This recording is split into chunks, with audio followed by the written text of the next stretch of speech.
This video will be a snapshot of my to-do/read more list. I have been a web designer/Webflow developer for almost 5 years, but I still need to learn new stuff. So in this video, you will see what kind of stuff I'm currently working on.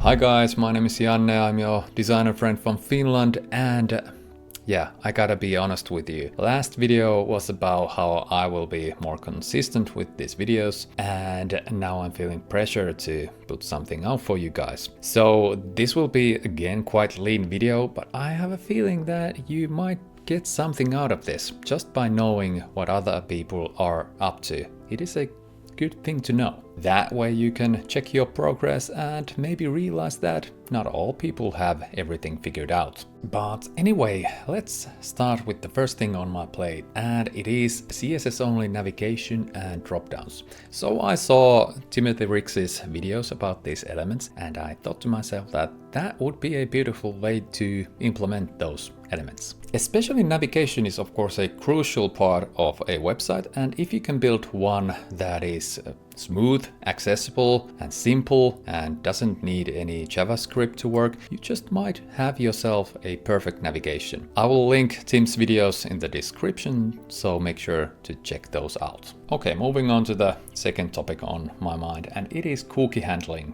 And I have to admit, I kind of hate this topic, but it has to be solved. So in the past, I was using the FinSuite's cookie consent platform, and now the old solution is deprecating and the new solution is paid, which I totally understand. I'm trying to find the best alternative or solution for me and my clients, and the aspects of this problem are of course the price, how much does it cost, how hard it is to maintain and install, and how customizable the platform or the banners are. The third thing is kind of related to this, and it is server-side tracking. So let's say you have Google Analytics on your website, and usually the analytics tag sends information from your site to Google servers, but in server-side tracking you have this middleman, which is your server, and the benefits are that you control which information goes forward. You might end up getting some more precise data and some faster loading speeds too. The downsides are that it's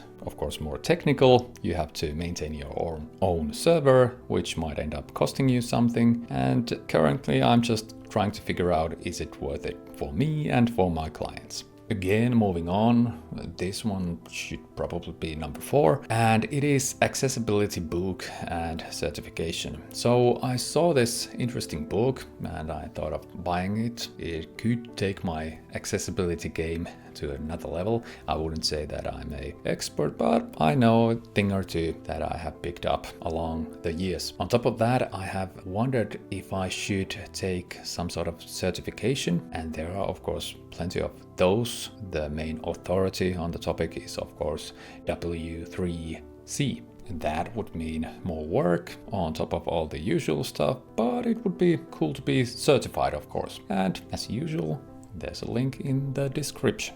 Then we have 2 Webflow related things, and the first one is localization.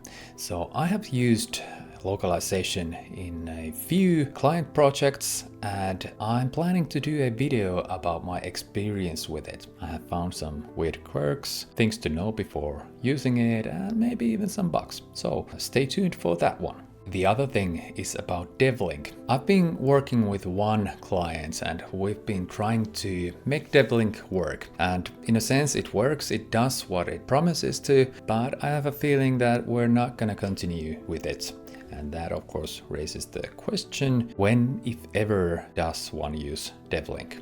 I don't have the answer, but if you do, there's this comment thing down below, so let me know. And the last thing is related to more maybe softer skills. Lately I have been feeling like I'm on a plateau design-wise. So every website I design kind of resembles one another, and now I'm trying to find a way to disrupt my designs, maybe do something different and aim for something like remarkable. You probably know what I mean. If there's someone who has gone through a similar phase, I'd love to know your thoughts on how one should approach this. Okay, I said the last thing was the last thing, but this is actually the last thing, and it is that if you want to see this thing again in your feed, be sure to subscribe, and I'll see you in the next video.